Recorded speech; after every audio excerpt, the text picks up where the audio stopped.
Hi guys, it has been a week or so since I last updated my stock market trash talk channel, and today is 2nd of October, and right now it's close to 11 p.m. Singapore time, and the market is ongoing. I mean the U.S. market is ongoing, but I have no mood to look at the stock market.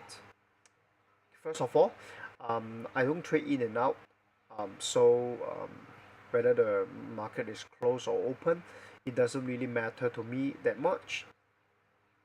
Secondly, I'm not too concerned about the short-term fluctuation of the stock market. Um, I am investing and I am invested for the long term. When I talk about long term, it means a period of probably more than 10 years or even generations. What I'm thinking when I invest most of the time is I would like to pass down my portfolio to my next generation. But when it comes to investing for the long term, probably midweek last week, TD Ameritrade Singapore dropped a bombshell by sending me an email. In the email, they say they are no longer keen to serve retail investors in Singapore. And without further ado, let's look at the announcement from TD Ameritrade Singapore. So let me log into TD Ameritrade Singapore. Can you see here? So on their front page of their website, I think you can see that TD Ameritrade Singapore is decided to focus on accredited investors only. Um, in other words, this means retail investors like us, us being most of the retail investors out there, might not be able to qualify for accredited investor status. So you have to do um, you you are you don't have many options available to you. All right. If you are able to prove that you are an accredited investor, and let's look at how you can become an accredited investor. Let's click on it. Okay, in Singapore, okay, in the context of Singapore, if you want to be an accredited investor, you either hit one of the following. Okay, yep, you either hit your personal income in excess of 300,000 per year in the last 12 months. And if you do a simple math, all right, let's do a simple math here. Let's get a calculator out.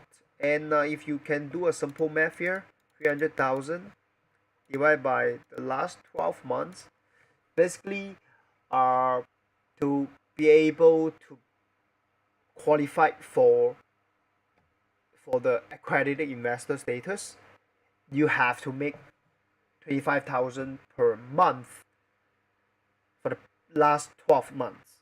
Right? This is not a small sum for many of the people out there. And just to give you some context, uh 25,000 per month income.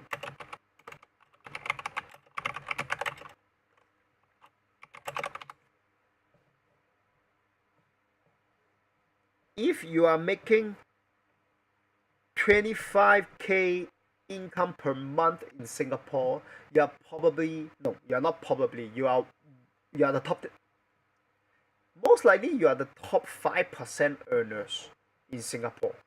Alright?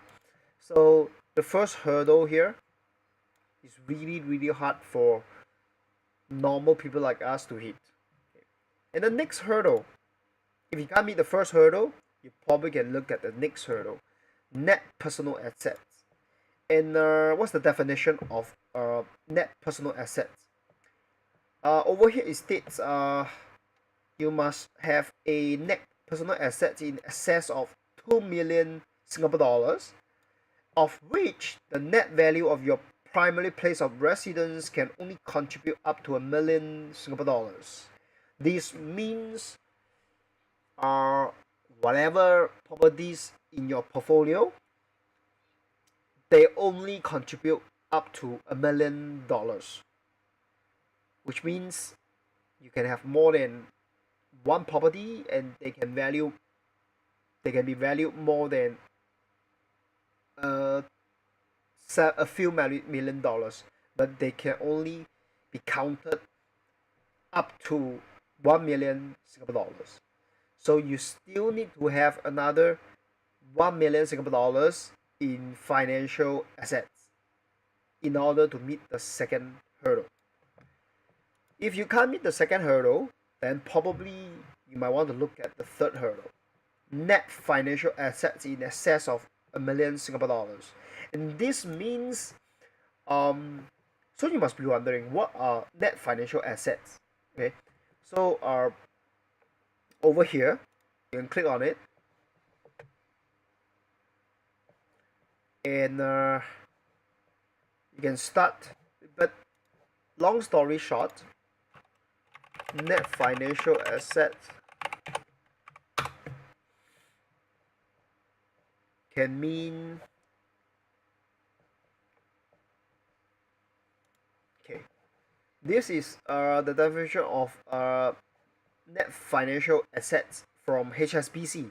So let's look at what are considered net financial assets.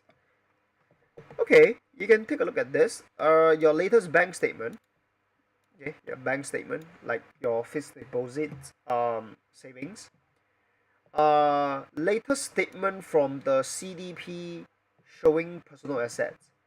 So if you're a Singaporean, then you must, if you're a Singaporean plus if you are an investor, you must know the CDB account, which shows your stock portfolio from the Singapore market, plus the T-bills from Singapore government, plus your Singapore government bonds or Singapore savings bond.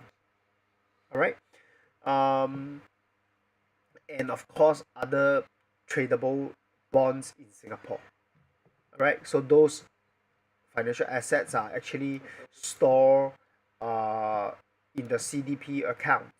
Alright, and you can also consider your latest statement from brokerage houses showing net personal asset. This means your stock portfolios, which is not placed in the CDB account, okay, but they are placed in the brokerage account instead. Alright, so please differentiate these two. Next, title deeds free of encumbrances. Okay, this might not apply to your net financial asset, but this actually counts towards your net personal assets. Okay, latest housing loan statement. Yep, so this to show your liabilities. Right, annual property tax bill. Yeah, once again, this tax bill is to show your personal asset, but might not apply to your financial asset. So in summary, what are the common financial assets? They are your bank fixed deposits and savings, plus your CDB account, stocks, bonds, and T-bills portfolios, plus your stock portfolio that is placed under your brokerage firms. So these are three common financial assets you can actually submit to prove, to see if you are qualified to be an accredited investor in Singapore.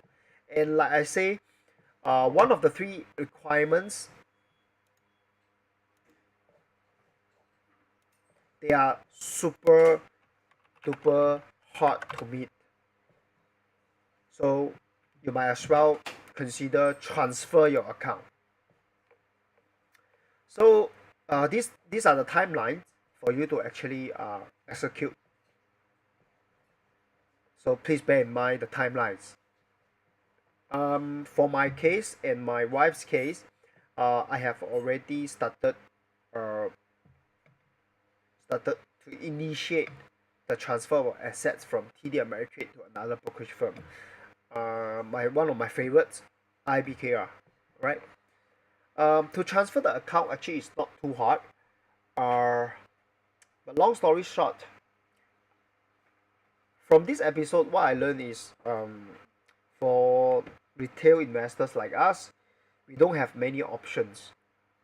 Once the brokerage firm wants to uh, close their office in Singapore, and we are only given like a short period of time to react. And if you want to be a long-term investor, so you must also consider having a brokerage firm uh, that is in the interest of you, right? So for this instance, luckily I get to transfer my assets over from TD Ameritrade to another brokerage firm, um, without too many hassles. I don't have to liquidate my portfolio. I don't have to sell any of my share. I can still hold on to my portfolio. But for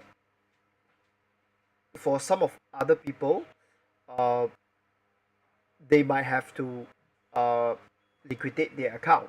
So in a way, they have to sell their shares and transfer, or they might not transfer.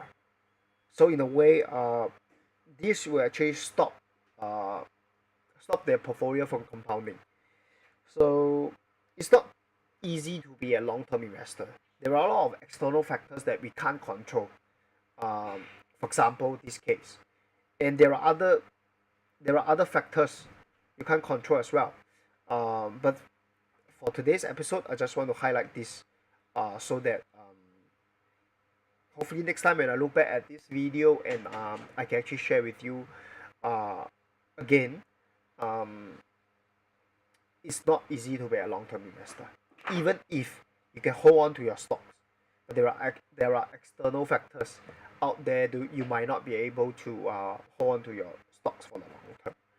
All right, so yes, so you have to close your account if you don't want to transfer all your shares over to another brokerage. Okay, so that's it, and thank you for watching.